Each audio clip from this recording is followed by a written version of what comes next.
and particularly parenting. I think they're two of my real passions in life. So a little bit, thanks for the introduction, Binu, as well. Just a little bit more about myself. As Binu mentioned, I've spent 30 plus years in the corporate world. I've recently started my own consultancy, and really in something that I'm very, very sort of passionate about and love to do, because you know, I've been there as a parent and I've struggled, and it's still a work in progress, but I became interested in emotional intelligence really because I felt that in my workplace there was a better way to solve problems. And what I found, you know, in my studies, I got really interested in it. I read Daniel Goleman's seminal work on emotional intelligence, and what I got out of it really was, to me, was truly life-changing. And I continue to immerse myself in emotional intelligence, or EQ as I'm going to call it, EQ learning, because it really has the potential to improve everyone's life, both in work, out of work, and across a range of things, across parenting, relationships, and so on. Because as we know, parenting can be a challenge, and it usually involves some emotional element. I mean, particularly teenagers, they're hardwired to be selfish, and they often lack that sort of emotional intelligence, and can respond in a, shall we say, emotionally destructive way. And I'm sure we can all sort of relate to that. And so today I'm going to give you some pointers based on my own studies around EQ and parenting, and my own experience as well. But of course, one thing to be mindful of here is that what we can achieve from our discussions today, because you know, there's no quick fixes, there's no substitute for sustained and consistent parenting, but hopefully, you know, you'll come away with some strategies and ideas as to how you can approach things differently, particularly if what you're currently doing isn't working. And so one of my good friends, his wife is a parenting and relationship coach. And when I told him that I was doing this talk, he mentioned some of the difficulties that his wife has when people bring their teenager to her in order to sort of fix them, as it were.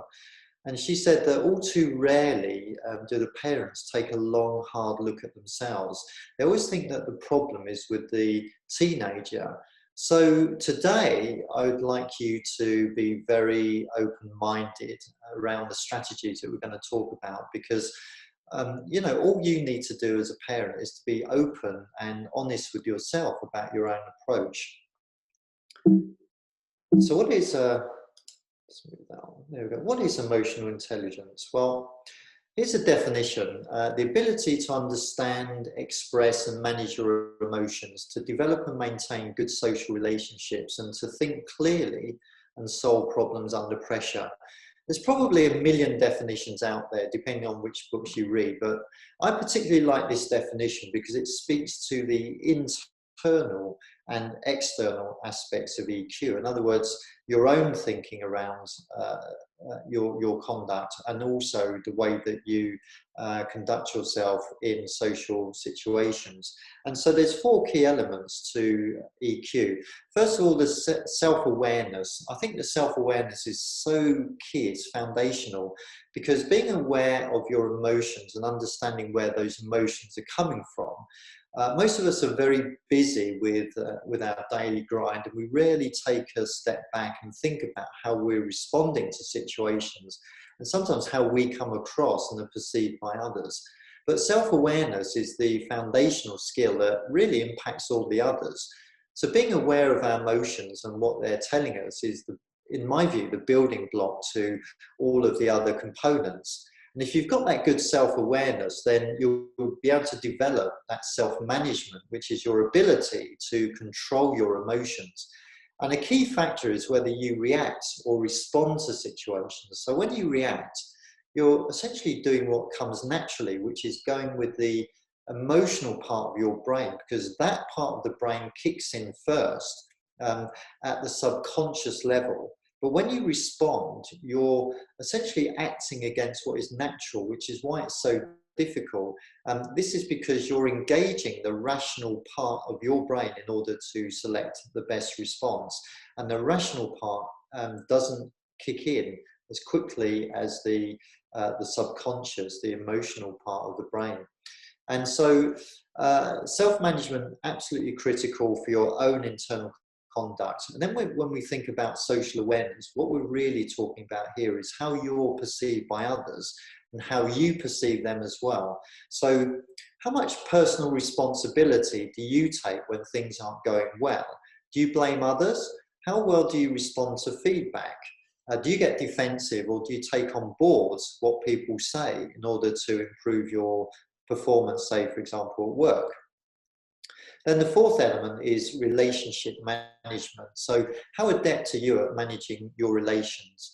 Are you a role model, for example, for your team at work? If you're in the office, are you collaborative and a team player? How skilled are you at resolving conflict? And are you adaptable and flexible to change? So a person with good relationship management skills is really able to forge productive relationships, and they have a sort of degree of what I call finesse in dealing with others and can communicate effectively. And they tend to work well as a team player and make sort of reasoned decisions, even in the face of stress and conflict. So as you can see, if we look at those four elements, they involve that the elements of internal conduct, the self-awareness and the self-management components, and then the external social aspect, the social awareness and the relationship management. So all of these components are important in recognizing and responding appropriately to some of the emotions that your teenager may be feeling, because really emotional intelligence in parenting begins with yourself as the parent. So what's the role of emotions and EQ? Well, emotions are complex and they can reflect pleasure or displeasure, and of course they can elicit extreme or mild reactions, and they not vary from individual to individual, but they also vary within the person depending on their emotional state at the time. So something that may be a mild irritant today could cause me to fly off the handle another day. This is because maybe I'm tired, I'm stressed, just plain hungry, or to be honest, a whole host of other reasons. So emotions lead to a physiological response, which can be such things as shaking or sweating, or in some cases a rush of adrenaline, that sort of fight or flight response. And that represents the primeval nature of emotions, which in ancient times, of course, were used to provide information that could potentially help us to survive. Our brain still provides that information, although of course it may not necessarily be a life or death situation. It still results in a physical sensation. So for example, if your teenager shouts back at you or is totally disrespectful, well, of course you may find yourself getting flushed in the face as your anger begins to rise. So understanding and managing your emotions is critical for you if you want to build the strategies to deal with your teenager in appropriate ways. And the first thing is, I think, to recognize that emotions are not a bad thing, not even the negative emotions. I mean, essentially, they're a signal from the brain to tell us something, which is a warning, but at the very least, a signal to take action. And so the key is to recognize and to understand what our emotions are telling us and being aware of them, so that we can ensure that we don't essentially become a slave to our emotions or our impulses, or emotional hijacking, as it's sometimes called. In other words, our rational brain should be in charge, not our emotions and our subconscious brain. So consider when we get really angry.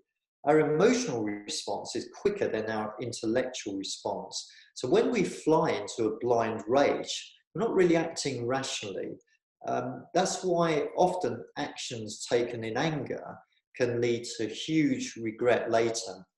A famous Chinese proverb states that if you're patient in one moment of anger, you will escape 100 days of sorrow. And I think we can all relate to that. And I know myself, I've said things to my children I've regretted later. And perhaps because I've overreacted to a situation. And so one of the key EQ skills, if you like, is impulse control.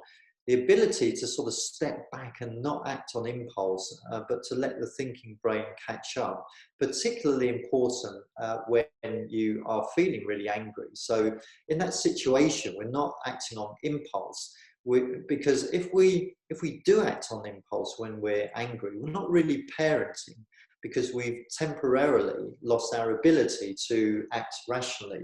So you can't always control events, of course. What you can do is you can control how you react to it. But of course, that requires a lot of practice. And so the point here, of course, is that the strategies that we talk about today, you're not suddenly going to be experts in EQ by the end of this talk. But hopefully what you will have done is gain some insights into what you need to move forward constructively with your teenager. Recognizing, of course, that each teenager is different. But I truly think that the effort and the practice involved is worth it, because emotions are fundamental to who we are. You know, they provide us with a rich way to experience life. And they enable us to love our children and family, even in the worst moments. And while they may not always serve our best interests, I think being able to control them and recognize them will enhance every aspect of your life. And that goes within parenting, it goes in relationships, it goes in the workplace as well. Social situations, so important. And that's why I find this such a fascinating area, EQ generally. There's so much that we can learn from it. So let's look at some of the attributes around of emotional intelligence, particularly as they relate to parenting and how they can be applied in that role. But before I go into these, I just wanted to remind ourselves that we are only human and we make mistakes. And so when we do, let's not beat ourselves up about it, because as long as you can look into the mirror and say, I'm trying my best, that's all anyone can ask of you. So if you do make mistakes, be kind to yourself. Don't beat yourself up about it.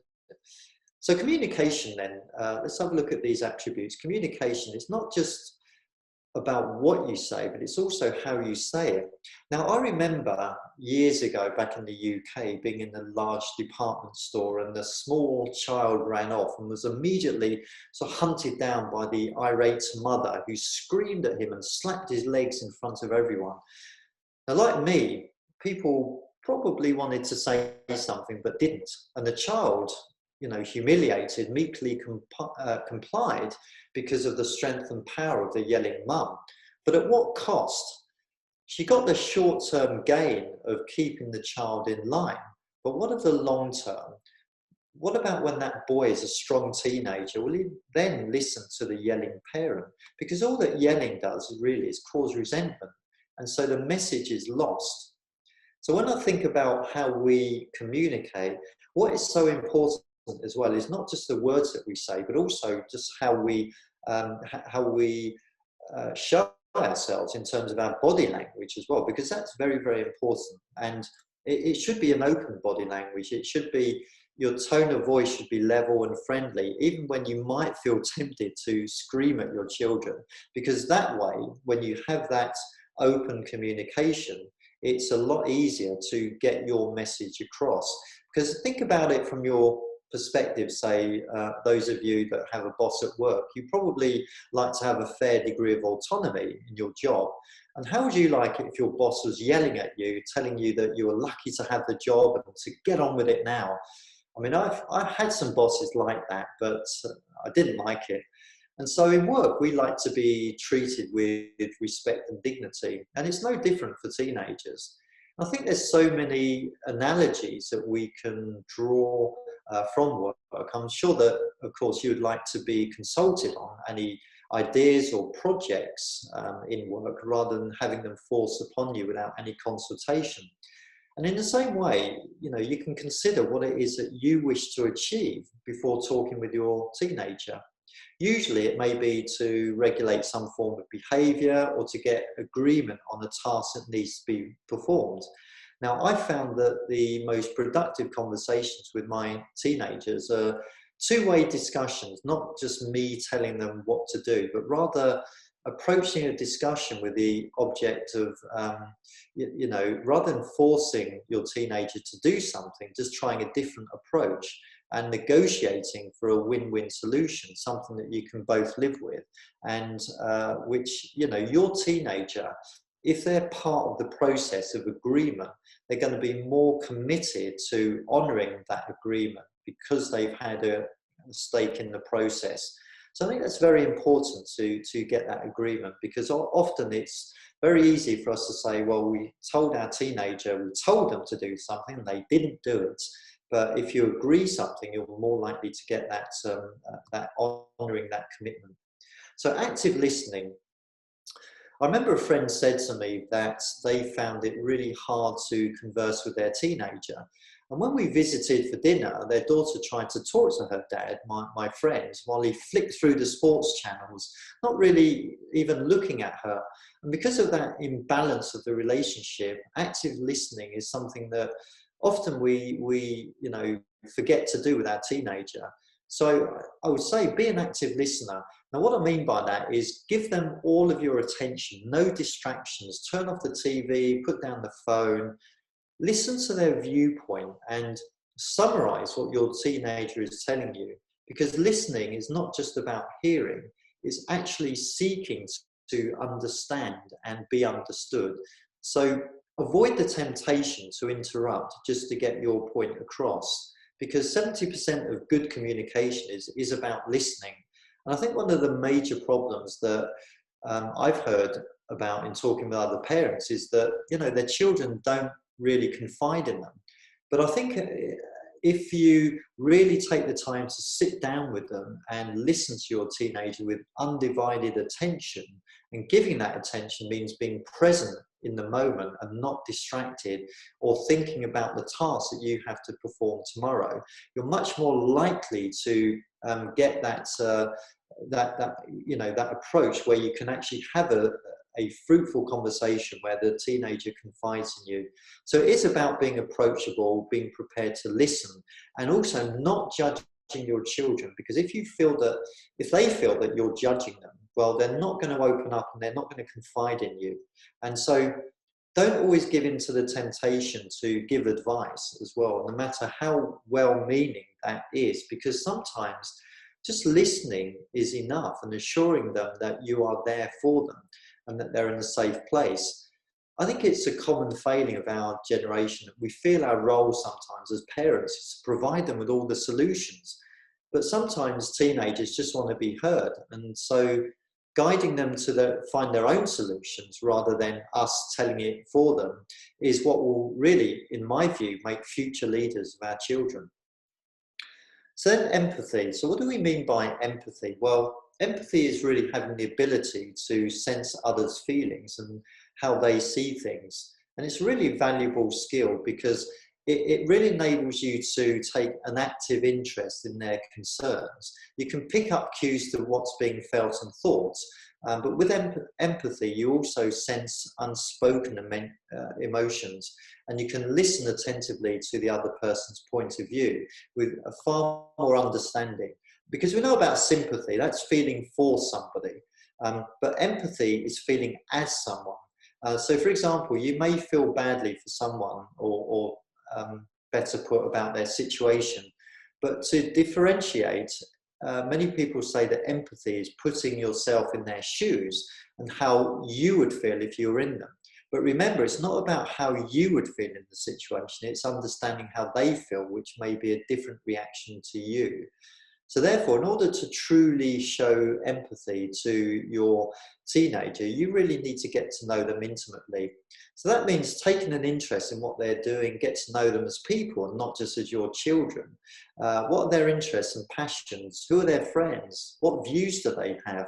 So understanding who they are as individuals and people in their own right will really help you to develop that empathic approach, as it were.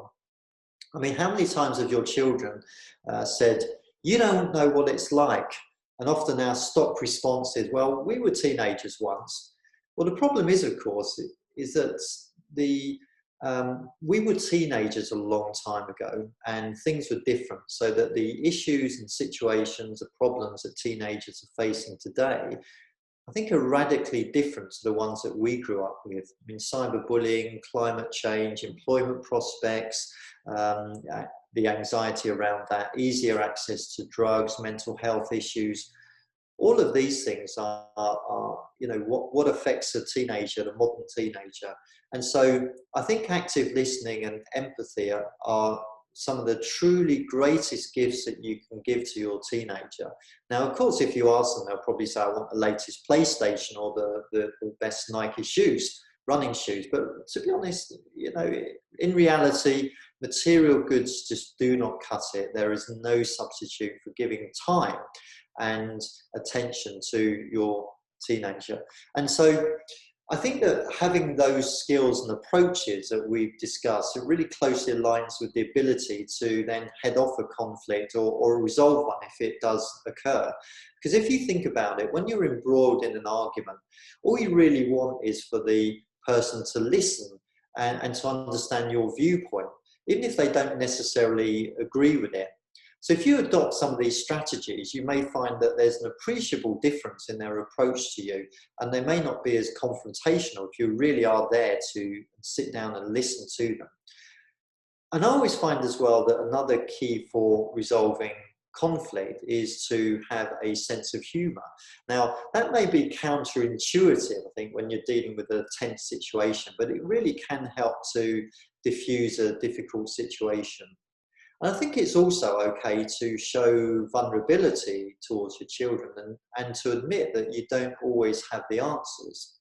I think often as parents, we like to show an outward facade to our children that we know everything, because it's almost like it's another unwritten rule of the parent relative to their children, that we have to know everything. And I remember having a conversation with my late father just before I became a dad, and asked him why he had adopted this sort of powerful facade of invulnerability, never really admitting that he might be wrong or that he made a mistake. And his answer was that he said, well, I had to show that I was strong so that we could, my brothers and I could look up to him and model that behavior, to be strong to survive in the tough outside world. But, you know, I think that it's okay to be vulnerable. We are all, you know, have our issues and vulnerabilities, and parenting, as we talked about, doesn't come with an instruction manual. We will get it wrong. There's no question. And I think sometimes when you do get it wrong and you've made a mistake, it takes a lot of humility and courage to live up to that and to apologize as well. And if you do that, of course, that will swiftly dissipate any antagonism that your teenager may be feeling towards you, and deepen your relationship with them. And we think of this as the sort of 3 hours of recovery. So you recognize, well, I made a mistake, I messed up, you reconcile, I'm sorry about that, and resolve, which is, let's work on a solution together. Paul, So, interrupt you for a sec. There is a question coming through. yeah, sure, Benny. Which I think is timely, so it'd be good. So here's the question. At times it feels like my teenager doesn't want my time or attention and totally shuts me out. How do I keep engaging? I think it's it's a great question, because I think it's something we've all found ourselves as well. And there's no immediate you know, solution to that. They're not going to suddenly just turn around and do that. What I think is important is that it's keeping the communication lines open. And what that really means is that you showing to your teenager that you are there for them when they need to talk, but not forcing the issue as well. So in other words, you can invite a conversation and talk to them and be open with them. And of course, the first few times you're going to get maybe a one-word response, and maybe just that, I don't want to spend time with you. But if you keep persistent with that approach, where you are really showing that you're open to talking to them, I think ultimately you will be able to break that barrier, if you like, with your teenager, and be able to open those communication lines. But it really has to come from the teenager. All you can really do is make sure that you're available to listen as and when they're ready to do so. So I think it's something that may take a little bit of time, but you have to keep working at it. And all of these things that we talk about today, you know, we're not suddenly going to be able to have fantastic teenage children with no issues. We're going to have to work at it. We're going to have to practice at it. So it does take time to build that. But yeah, it's a common issue, I think, in parenting. What are your thoughts, Binu, about that? That's something that Yeah. you have 3 teenagers. Have you So come across an issue? I went through this with one of them. I was trying to be careful who I talk about on here. I was actually just thinking I did go through this with one of my kids, and it's exactly what you said. I just kept saying, I'm here for you when you want to talk. And so I had to intentionally make myself available. Do you want to drive? You know, oh, I'll drive you, right? Oh, you need to go somewhere? I'll drive you. Not that we're driving anywhere, but getting that alone time in Find the car. opportunities to talk. Yeah. Yeah, that became some magic pill that nobody told me about until one day I was in the car, and I think I just said, like, if you want to talk about anything, just let me know. And somebody even said to me, when you don't need to look at each other when you're driving, and you can just, you don't have to make eye contact, it can make such a difference. So actually, even in the pandemic, a couple of times we've done this where I've just said to one of them, you want to just go for a drive? I just want to go down to the lake. You want to come with me? And just opening the door, not even asking, but just having that silence and that space.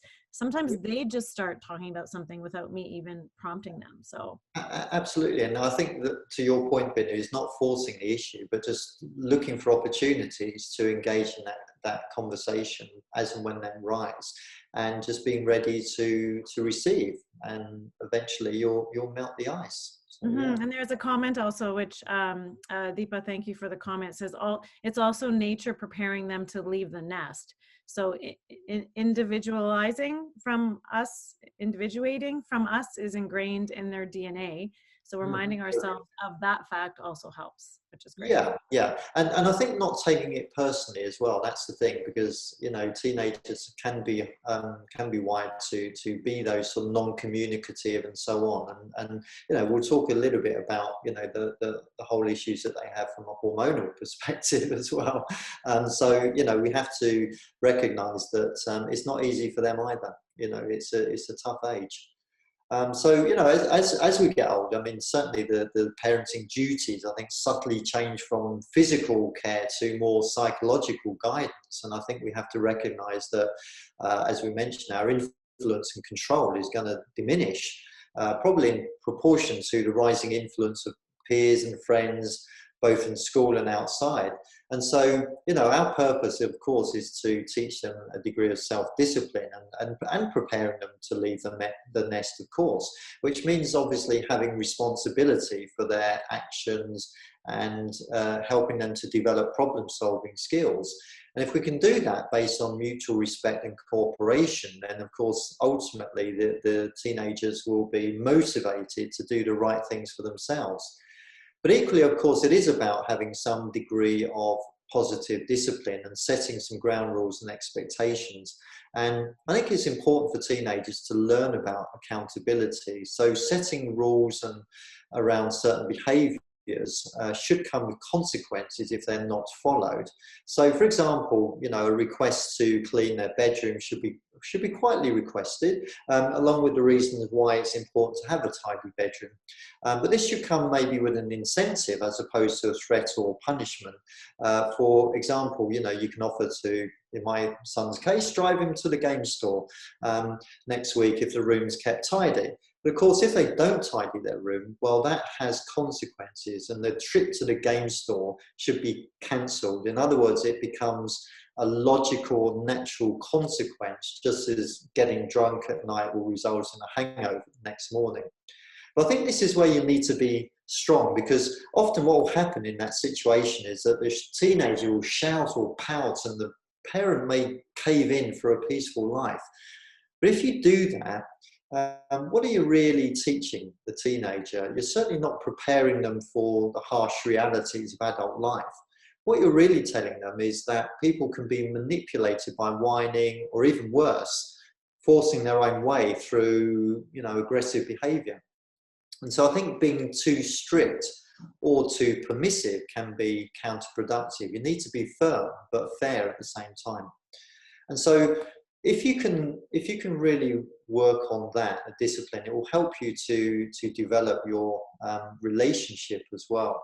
And that's a very, very important EQ skill, is that ability to forge productive relationships. And I used to believe that this relationship would just happen naturally without much effort on my part, because my children would conform to my expectations.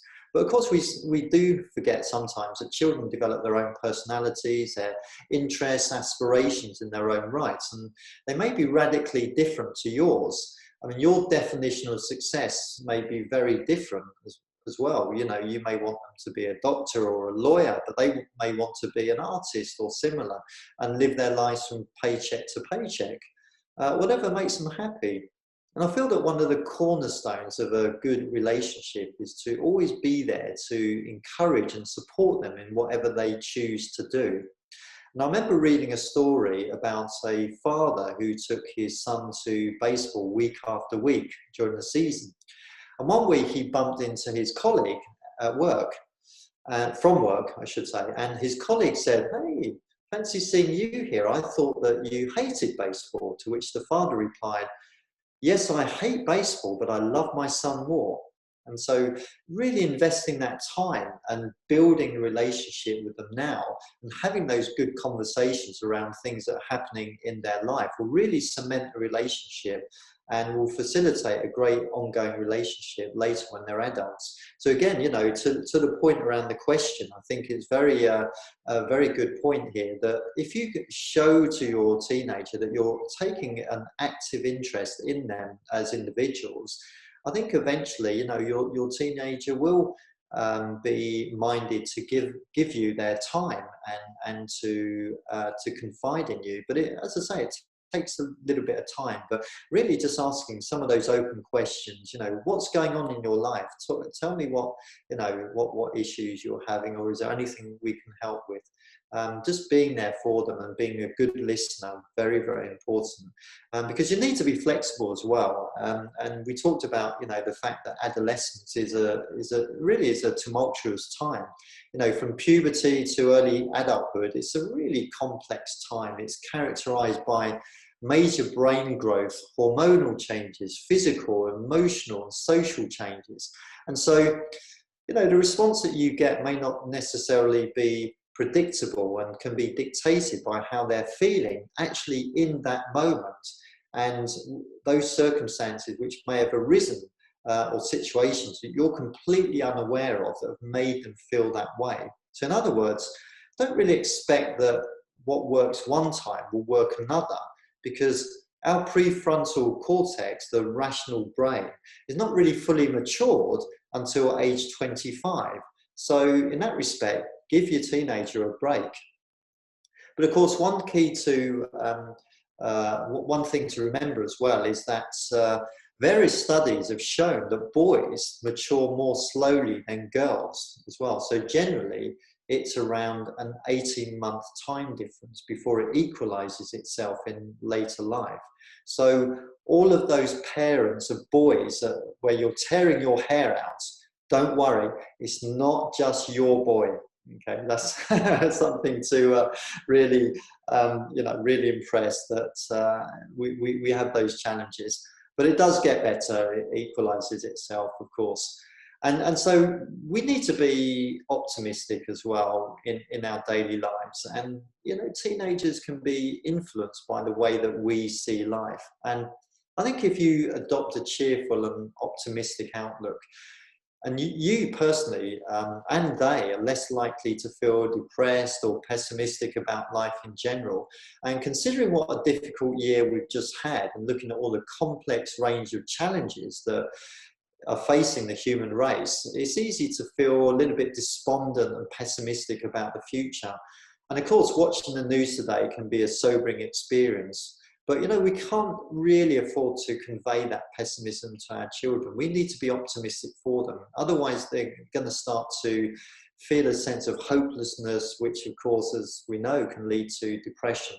And we can't shield our children from the realities of modern life. But what we can do is to talk to them about it. I mean, in my household, for example, we discuss the news and what's going on in the world, but I'll always try to add a positive spin and a positive perspective to the situations that are going on. For example, our conversation around the pandemic was to talk about the fantastic work that's going on in finding a vaccine, and you know, the fact that there are no limits to man's ingenuity in solving problems.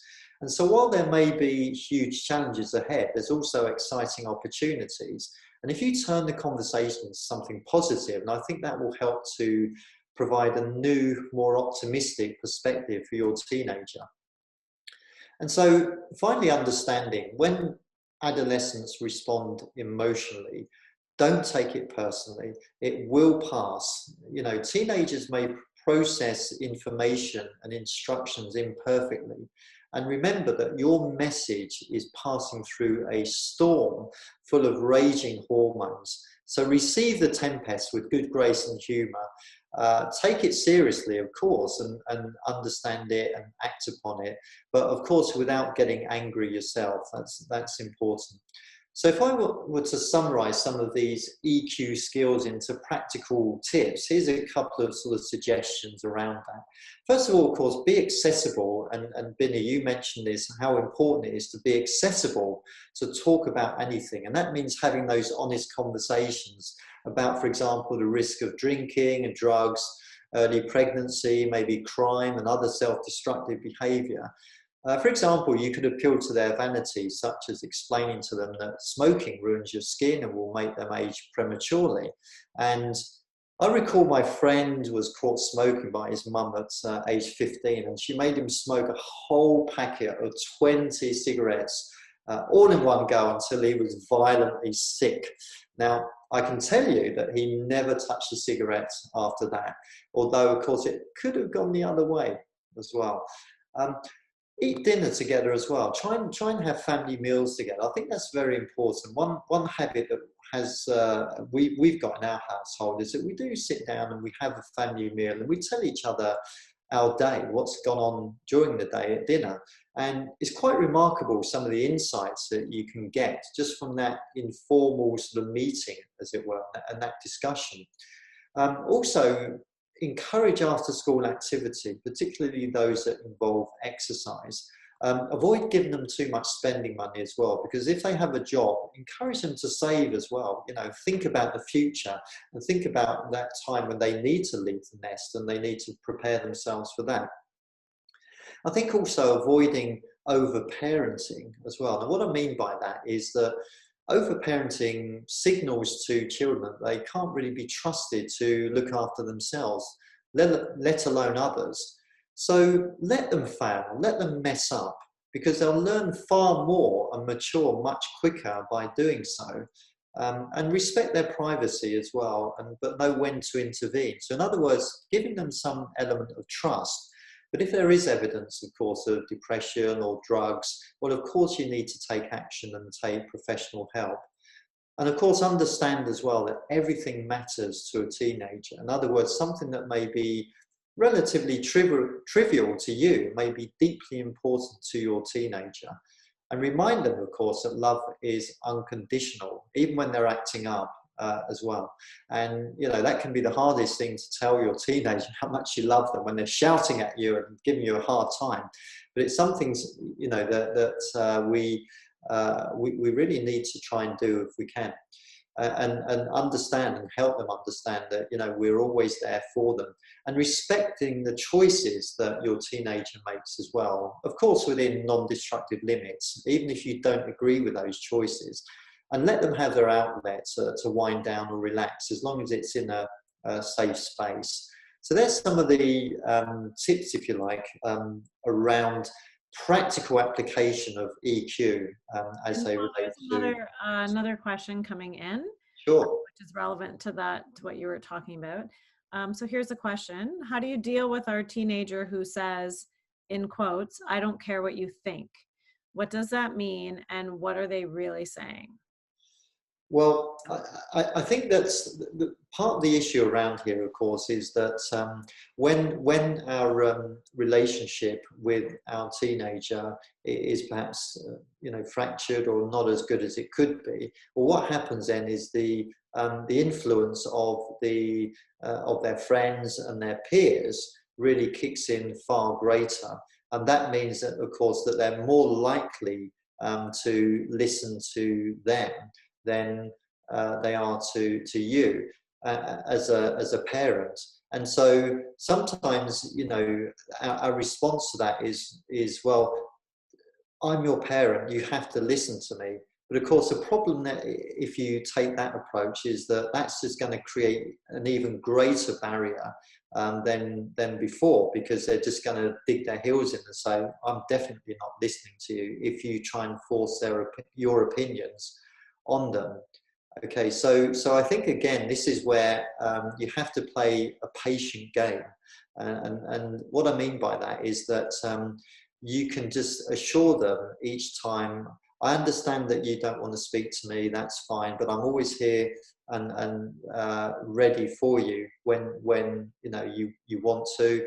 I know you don't care what I have to say, but I understand that, and I understand that you may not always want to listen to me, but assure them that they're there, that you as a parent are there, and you're always ready to listen, and you're always ready to give some guidance as and when they need it. And I think the issue here, of course, is that it's really when the teenager's ready to talk or ready to receive advice, we have to wait for that situation. But all we can really do is create a environment that makes it clear to them that you are there for them as and when they need you. I think it's it's a difficult one, and I think you have to be very, very patient when you get that type of situation, because you don't want the relationship to drift. But equally, forcing your opinions or your thoughts or trying to make them listen is only going to be counterproductive. Tough one. Not an easy job at all. Yeah, I was gonna add there, Paul, because it's like everything you talk about, I feel I've been through one way or another. I'm like I think I could add to your case studies at the end. um, Yeah, absolutely, and we're all there. yeah, We've all had that situation, of course, as well, and so our natural instinct is really just to try and shape them and force them to listen to us, but that's not going to achieve anything. And recognizing that they are they're their own people, they're going to have their own opinions, and sometimes that can be a hard thing to let go, because we remember them as being so reliant on us when they're growing up. Then suddenly they're pulling away and they're listening to their friends and their peers and all of that, and that's a hard adjustment to make as a parent as well. And that's why sometimes our intuition is to really just wade in and try and give them the answers and the solutions and force them to listen to us. But it's just not going to work, because you're not going to have a receptive audience if you do that. and I don't know if you've said this already or if it's what you said this morning, but I had the controlling parent growing up, and yeah, I just would rebel and push back. Yeah. What I can offer to some parents, if I have an older child and they don't have that older child yet, is after high school, I remember when she came back and said to me, Mom, like just telling me that the best thing that you did was, I knew you were always there, I just wasn't ready to talk to you. And Right. then one day she was like, ready. And that feedback has been huge to take to my other two, and just what you're saying. So to give those parents that just have the grade 9 or grade 10 child, just being there and letting them, she just was caught up in the friends and everything. But at, like, first year university, she was like, we talk about this openly now. All kinds of things come out once they leave high school.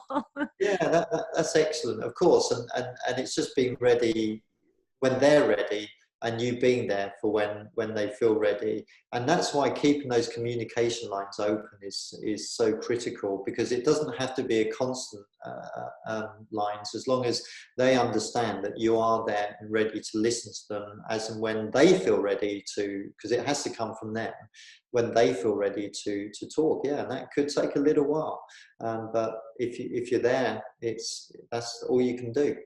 And so I think there's some great benefits around, you know, approaching parenting with an EQ perspective. And I've highlighted some of the things here, of course, EQ skills as they benefits as they relate to parenting. Of course, that harmony, you know, you're more likely more peace and less stress in the household. Who doesn't want that? And of course, the adolescent as well, to your point, seeing you, Binu, seeing you as a, not just as a parent, but as a friend and a mentor, and somebody that they can confide in and listen to as well, or be listened to. And of course, if they do confide in you, then you can head off problems before they get too bad and too destructive. And of course, the teenager as well will likely develop a greater sense of responsibility and accountability for their actions, which means that they're less likely to engage in that sort of self-destructive behavior. And of course, a happier household means more quality time together, more laughter, more engagement, and a deepening of that relationship, because now we can relate to them as sort of equal partners in decision making. And the communication lines, as I mentioned, means that if they're open, it means less moods and less slamming doors. And also, of course, acting as a role model for you know, your teenager, helping them to develop those important skills that they're going to need later on in life, such as assertiveness and self-confidence and optimism. All of these things are very, very important models to show for our children. And so, yeah, I've highlighted some of those, but if anyone else has any other further benefits around, you know, how to what they perceive as being a benefit if we can really work on these strategies. And of course they do, as I've mentioned before, they do take a lot of work and a lot of effort as well. But if anyone else has any other benefits, if you like, please put them in the chat and we'll be happy to talk about them. But, you know, we have really only scratched the surface, and a lot of you may be saying, well, you know, I've tried to communicate with my teenager and all I get are one-word answers or silence or sometimes even an aggressive response. And this is, again, because, you know, results will not happen overnight, and you can't overturn maybe months or even years of poor communication without practice over a sustained period of time. So some of these responses that we talked about may have already been programmed into the teenager. And that's why it's going to take an enormous amount of patience on your part as a parent, not to default to the position maybe of getting angry or frustrated when you have a defiant or a non-communicative teenager. And everything I've said today is really based on experience and, you know, often experience of getting it wrong. And a lot of it, of course, would be considered common sense, yet it's still extraordinary, I think, how so many relationships between parent and teenager are fractured because those communication lines, the listening, the empathy, they often get lost in the friction of everyday life. And that's no one's fault at all. It's just what happens in life. But of course, you know, there are strategies, there are approaches. Sometimes it needs guidance, sometimes it needs different perspectives as well, and support, guidance, mentoring, and even coaching as well. But work on these EQ skills, practice them, and feel free to get in contact if I can help in any way. But I certainly urge you as a call to action to really work on those EQ skills and work with your teenager, because the benefits are absolutely immeasurable, really are. So So with that, I'll open it to the floor if there's any other questions that have come through, Binu, on the chat, or if anyone wants to unmute themselves, and if they have any other, some great questions, by the way, come through already. So thanks for those, and really happy to answer any other questions that. Yes, maybe we'll just, parents, we can give you a minute to type something in the chat. And what I was just thinking when I was reading those other two questions, if you ever think you're the only one that is experiencing this, right, just know when you ask a question, somebody else is going to be really happy you asked that question, right? And say, oh yeah, I understand that. Yeah. I get it. It's almost like the teenagers have a book that they follow, and the parents didn't get a book, right? Maybe there's a manual for teenagers. There just isn't one for parents. That's the problem. So. No, I don't see anything coming through right now. Okay. Well, you know what? That's okay, because I can move to the case studies and really just to prompt a little bit of discussion and thinking around this. And this is something maybe for you to. One came in. Sorry, I'm going to before your case studies. Just all right. Sure. Here's one. Any tips through COVID where kids literally live in their rooms with little opportunity to interact? Great question. Oh yeah. That's a difficult one, of course, and I think that we're all in this situation where we're sort of living on top of each other at the moment, aren't we? And I think this is when patience gets tested to the limit, and it's not just between parent and children; it's between spouses as well, and driving each other crazy, perhaps in this sort of enclosed environment. And so I think it's important that we try and understand that we're all in this together. And one thing I would certainly encourage is for for your teenager not to shut themselves away, and particularly a closed door. I think that can be a little bit of a signal and a worrying signal if they're doing that on a regular basis. Of course, we have to recognize that our teenager needs and deserves privacy. But again, if you have that open conversation and a non-judgmental conversation about what it is you're doing, and taking an interest in what they're doing, not to judge them or not to not to be spying on them or anything like that, but if you just take a healthy interest and be there to talk to them as and when they feel the need to do so. I think that's very important. And like I said also, now I actually think with COVID we've got a greater opportunity as families to pull together perhaps than we did in the past. I mean, you and I talked this morning about looking, and today actually, this evening, about the positive aspects of COVID, and we have to look at and be optimistic. And I think one of the beauties around the situation that we're in at the moment is that we can actually spend time with our family that perhaps we didn't have in the past. I mean, when I was before I went to the Middle East for a while, I was commuting into Toronto and getting home at maybe 7:30, and not always having the opportunity, or feeling tired or whatever, to really fully talk to my children and engage with them. And I think we've actually now got that opportunity to do so. So again, it comes back to, and I said it before, is the communication. And here's a great opportunity when we're all together. They're a bit of a captive audience at the moment, that's the thing. But go out for walks as well. I think, we're not quite in the situation yet where we are confined to our homes.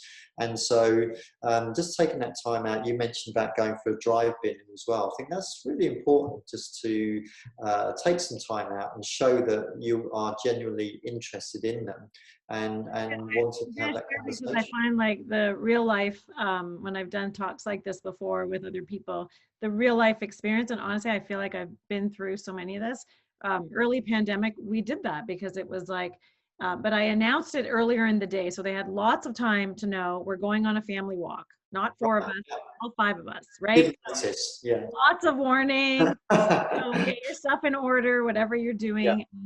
Yeah. It seemed to open a door. The other thing I did once was just like you said, we had a lot of closed doors going on in grade 11, grade 12. And I found every time I would go in, my child would just tell me to leave her alone. So one time I just decided to just like casually, like you said, friendly tone. I forget how you said it. I wrote down, but like a friendly, calm tone. Yeah, And be no like, judgment. No, yeah, not like, what do you judgment. want? And I just sat there and I said nothing. I just thought I'd come hang out and just say I get hi. it.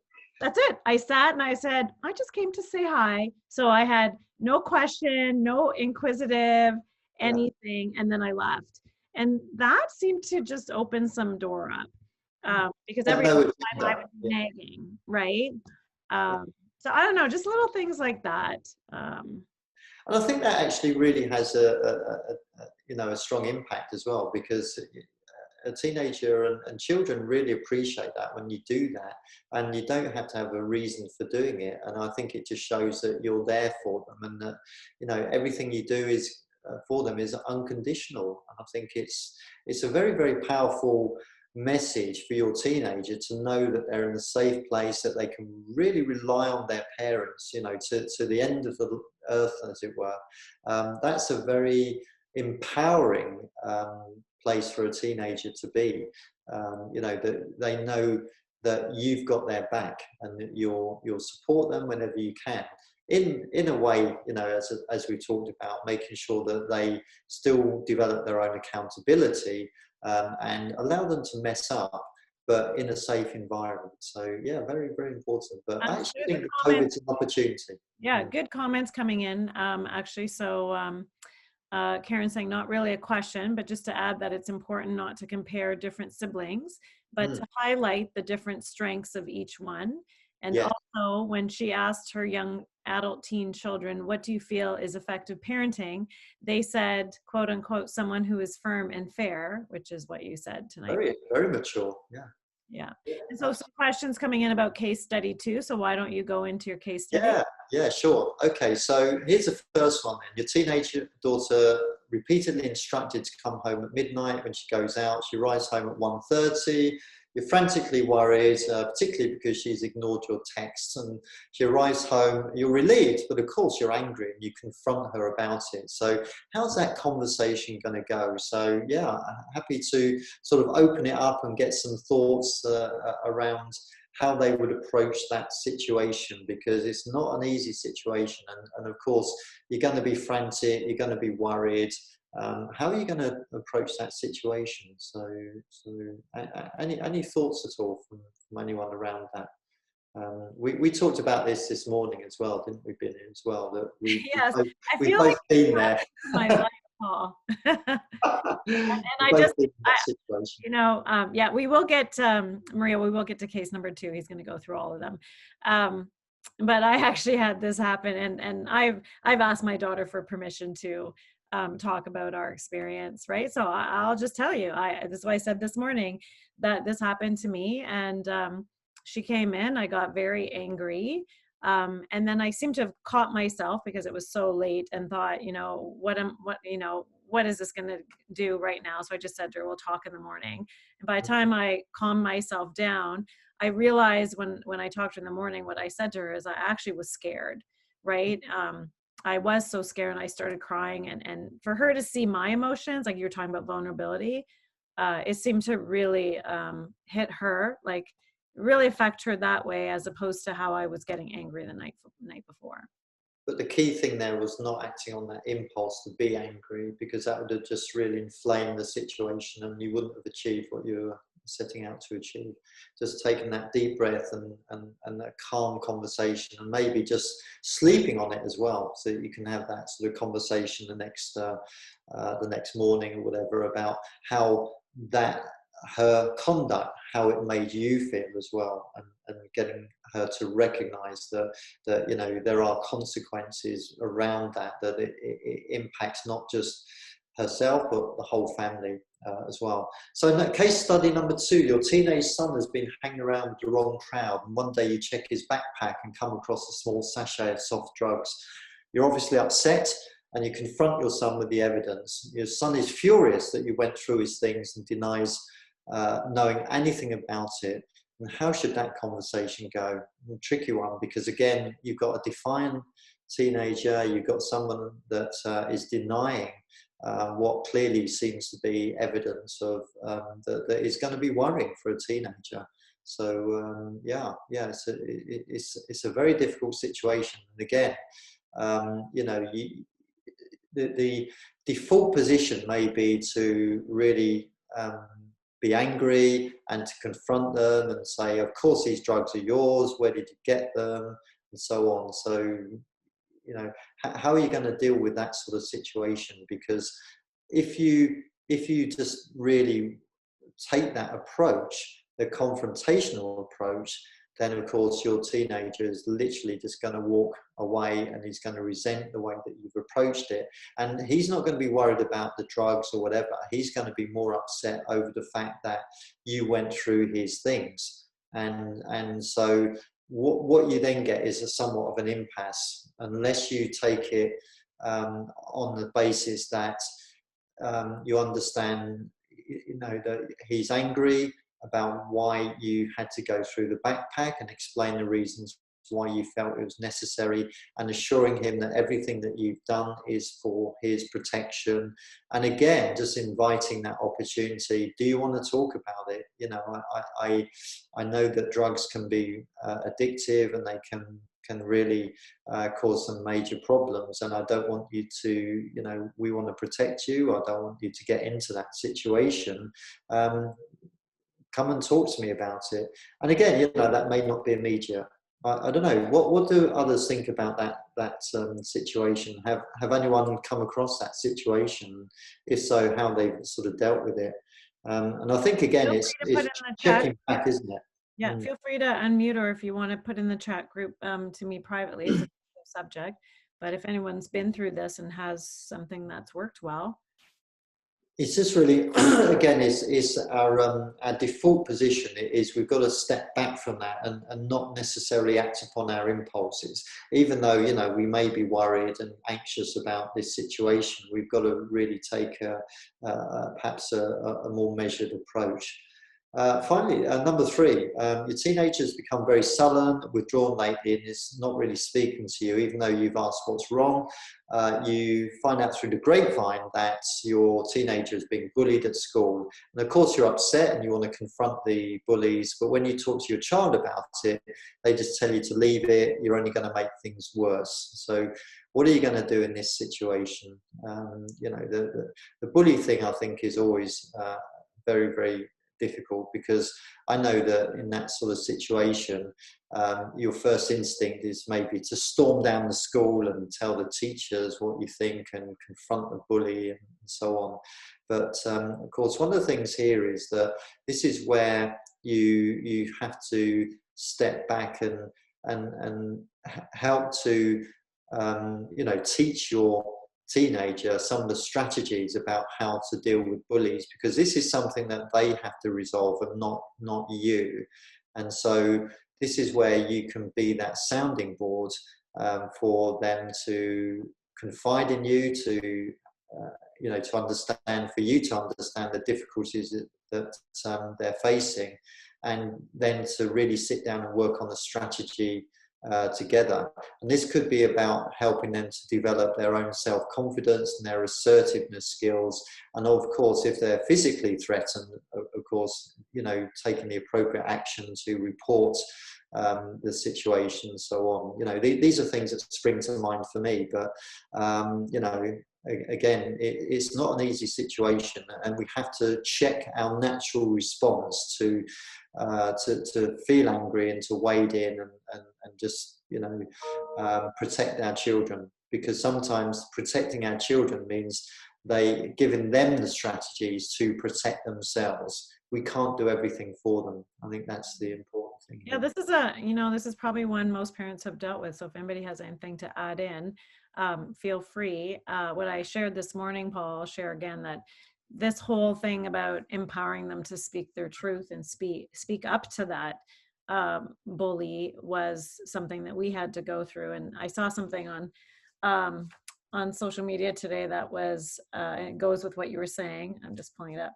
It's speak your truth, but soothe your words. So it's how you were saying, having that firm but fair, right?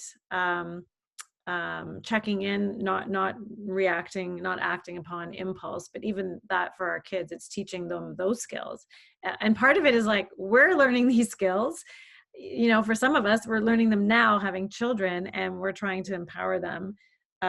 So I like how you said at the beginning that we just all have to know we're doing the best that we can, and Yeah.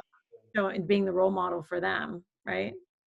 Yeah, absolutely. And you know, to understand that we're trying our best, and again, not to beat ourselves up about when situations go wrong, because inevitably they will, and be kind to yourself. I think that's the important thing, that we're all trying to do our best, and you know, sometimes situations don't go as we planned. We live in an imperfect world, but we're trying our best, and that's all we can do.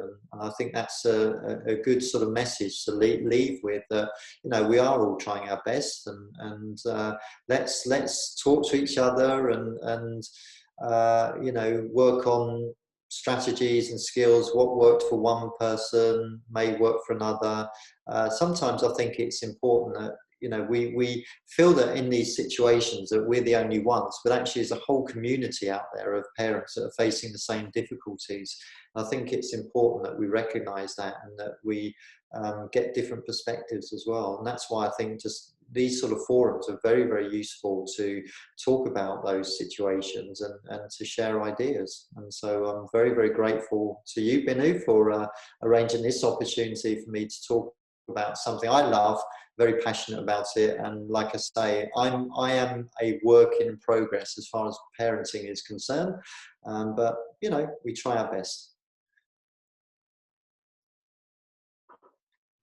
Great, Paul. Thank you. Do you want to put your contact information? Oh, yes, yes. So let me go back That to, slide. yeah. Well, thank you, parents, especially for the evening session. I know it gets to be a long day, but really important information, because we're all doing the best we can, like Paul said.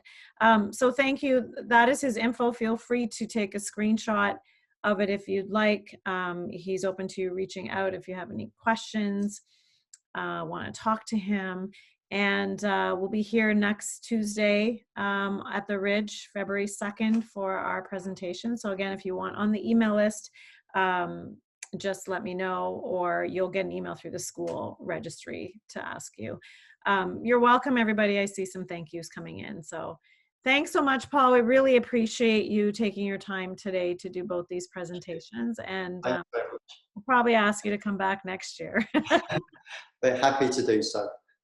Great. Thanks, everybody. Have a wonderful evening. Thank you. Thanks, everyone, for listening.